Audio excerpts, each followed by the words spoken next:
Hey guys, it's Josh with Budget Mechanic. Today I'm going to be showing you how to replace the alternator on a 2006 Hyundai Accent. And this got the 4-cylinder 1.6, which is in a lot of your Kias as well, so this will be applicable. One thing to note, when you do this job, you will be draining the oil and removing the oil filter to get the alternator out. So if you're close to an oil change, this would be a great time to do it. But let's get started. So the alternator is right down here underneath your power steering pump. And we're just going to go ahead and break it loose and drop it straight out the bottom. First thing, disconnect the battery. Probably a 10 millimeter. And you want to take the negative cable off, only because if you were to remove the positive terminal and your wrench was to hit something metal on the car, which is grounded to the negative terminal, you could make some sparks and potentially cause some problems. So it's always best to take off your negative, because if you happen to hit a part of the car with a wrench, it's not going to do anything. One thing I like to do when I'm working down below on this alternator is pull this little plug off the power steering pump so I don't break it accidentally with the back of my hand. Just a little push tab. Okay, there's only 3 bolts on this alternator we're going to pull off, and 2 on the top, 1 on the bottom. We're going to start with the bottom. Okay, this car is missing the plastic shield that should be here, so I don't have to worry about it, but if yours still is intact, there's going to be some bolts looks like you're going to have to remove that plastic shield.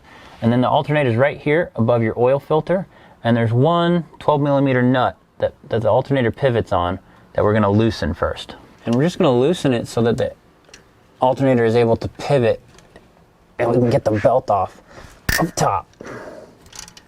So once it's kind of loose there, I'll just leave it alone. Next, we're going to loosen the belt tensioner on the alternator itself. 2 bolts. First one you're going to go for is this locking bolt right here, 12 millimeter.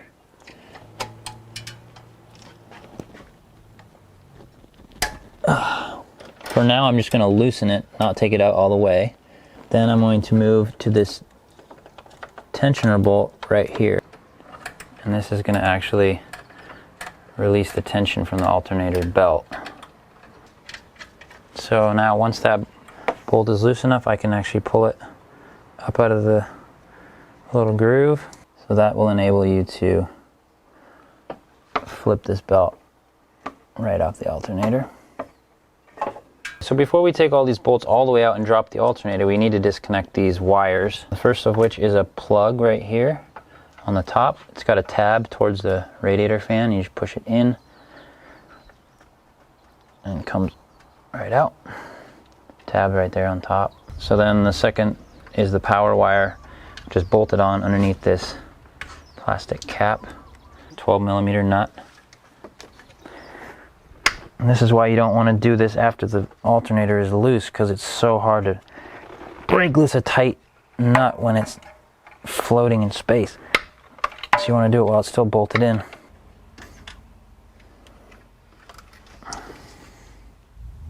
Okay, now the nut is off. Just push that wire to the side. Now that the alternator is disconnected from the wires, I'm going to pull out this bolt here that we first loosened, and so it'll come out like that. This just slides in and out. Make sure you don't lose that. Now that the alternator is disconnected, there's only one more thing we have to do to drop this alternator, and that's to get rid of the oil filter, which is in our way. In order to do that, obviously we need to drain the oil. This is a great time for an oil change, but if you don't want to change your oil and want to reuse it, obviously make sure you use a clean drip pan. You don't want to wipe the drain area a little bit, get rid of any loose dirt. And then it's just like an oil change. 17 millimeter bolt right here.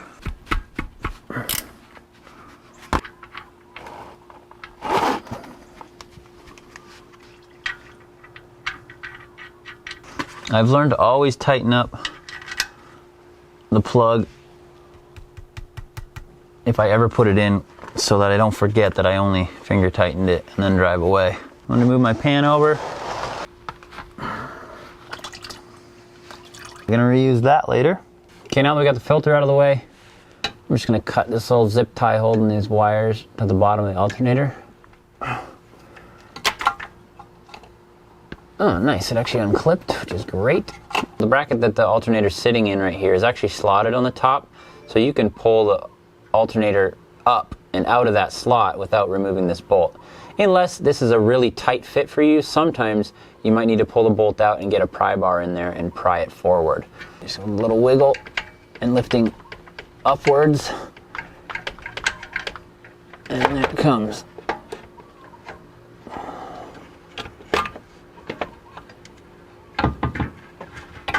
All right, as always, we want to compare a new part, make sure it's going to fit before we get in there. So I'm checking for, obviously, my bolt layout. I'm checking the back, make sure the plug style is the same and in the right place. Also on alternators, I like to check to make sure this spacing is the same, because if this is not right, I get into pinch points and it makes it really difficult. So I'm just going to switch over this bolt to the other alternator and drop this into the slot. I'm just going to finger tighten this nut on here, and then I'm going to make sure that it's all the way seated properly against the alternator. If it isn't, I might just do a couple turns with the wrench so that there's not too much slop with the alternator in that bracket. Otherwise, when you put the belt on and tension the belt properly, then it can readjust itself if there's too much play here. So that's pretty good. This piece we took off, the tensioner, it's going to be oriented like that with the long bolt on top. And it's just going to go right into the side of the alternator through the bracket. Lift the alternator up on its pivot. So just kind of take some fishing, find that hole if you can't see it. There we go. Finger tighten this all the way down. All right, I've actually found that putting this belt back on, all three of these pulleys, is actually pretty easy from the bottom. Okay, so I'm just going to stick it up from the bottom here. And I'm going to loop it over the top water pump. And then hopefully I can even get around this alternator.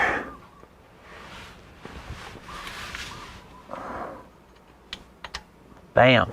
Now that the belt is over the alternator, I can pull this tensioner bolt up and let it go into its slot.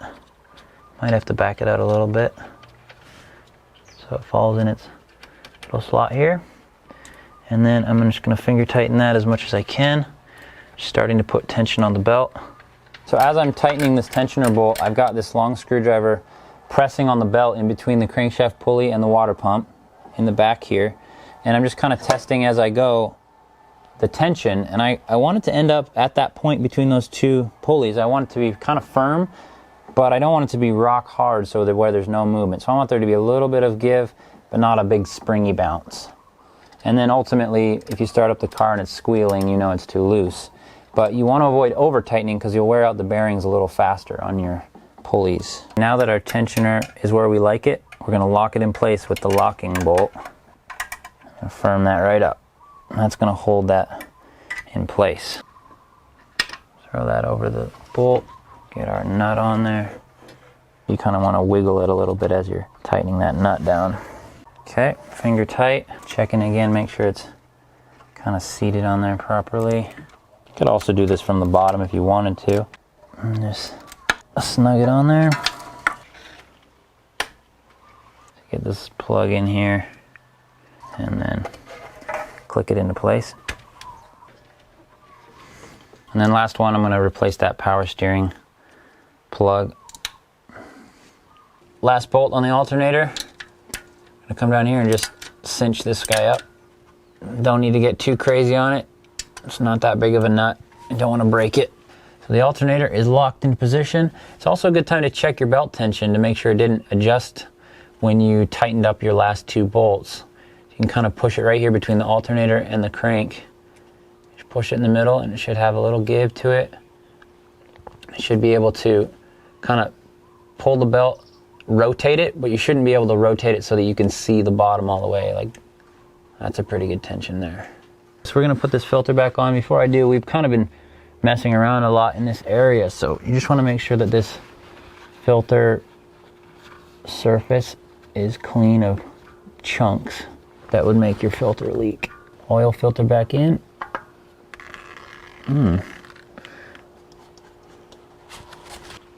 Just want to hand tighten this. Not over tight. So now we can go and fill the engine back up with oil, and you're going to want to throw on your plastic shield on the bottom if you've got one. Since I don't, I won't. I'm reusing this oil, so I'm just going to put it in a easier to pour jug. He's going to need an oil change pretty soon.